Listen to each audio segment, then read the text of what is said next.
दोस्तों, आज की कहानी है बेटा बहू भी थकती हैं। दोस्तों, कहानी शुरू करने से पहले अगर हमारे चैनल को सब्सक्राइब नहीं किया हो तो कर लीजिए ताकि आपके पास पहुंचे हर रोज नया वीडियो।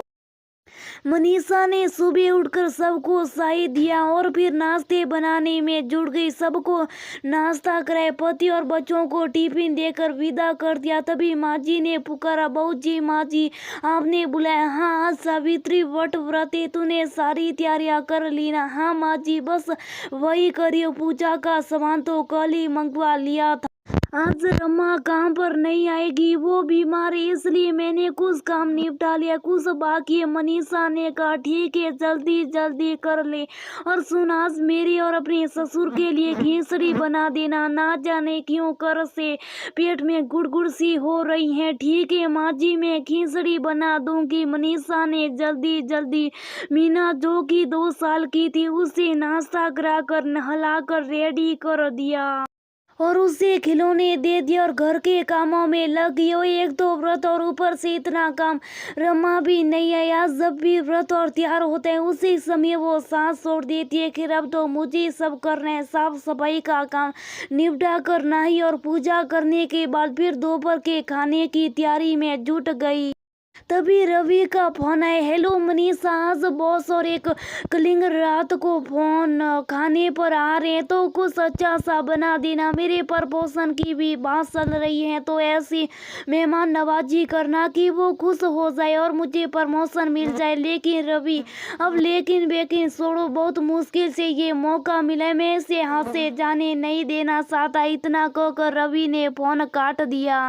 मनीषा अब दुविधा में पड़ गई। एक तो सुबह से उपवास, ऊपर से सारा काम, और ये पति की प्रमोशन की बात ही मरती क्या ना करती। दोपहर का खाना बनाकर सबको खिला पिलाकर अब रात के खाने की तैयारी के लिए मीना को लेकर बाजार निकल गई। पनीर, मशरूम, मिठाई और आइसक्रीम, कोल्ड ड्रिंक लिए और कुछ सब्जियां लेकर घर आ गई और मीना को सुलाकर रात के डिनर की तैयारी में जुट गई।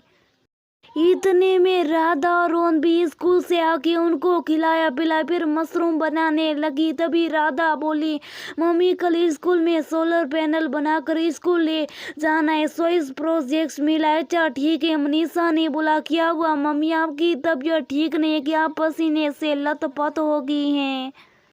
कुछ नहीं बेटा, थोड़ी थकान है और कुछ नहीं, इतना कहती रमा शक्कर खाकर गिर पड़ी। दोनों बच्चे घबरा कर दादी दादाजी को आवाज लगाने लगे। किसी तरह दोनों बच्चों ने मम्मी को बेड पर लिटा दिया और दादाजी ने डॉक्टर को फोन लगाकर बुला लिया। डॉक्टर ने एग्जामिन किया और बोला, अत्यधिक थकान और चिंता के कारण इनका बीपी लो हो गया था। मैंने कुछ दवाइयाँ लिख दी, आप मंगा लीजिए और इन्हें 2-4 दिन आराम करने दीजिए।